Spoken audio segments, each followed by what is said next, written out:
താണലോകത്തേക്ക് ഇറങ്ങി തിരുവചനപ്രകാരം കഷ്ടമനുഭവിച്ച മരിച്ച് ഉയർത്തെഴുന്നേറ്റ സ്വർഗോന്നതയിൽ കരേറിപ്പോയവനും പിതാവിന്റെ സന്നിധിയിൽ നമുക്കായി പക്ഷപാതം ചെയ്തവനും തനിക്കായി കാത്തു നിൽക്കുന്നവരുടെ രക്ഷയ്ക്കായി വീണ്ടും വരുവാനായി വരുന്ന കർത്താവായ യേശു ക്രിസ്തു ദൈവത്തിന്റെ പ്രിയ മകൻ വിശ്വസിക്കുന്നുവോ?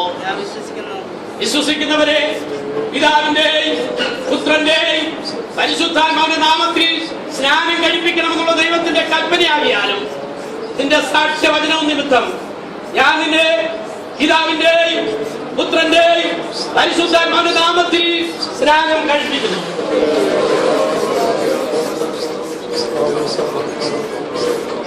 മരണപര്യന്തം വിശ്വസ്തനായിരിക്കുക, എന്നാൽ നീയും ജീവകിരീടം പ്രാപിപ്പാനിടയായിത്തീരും.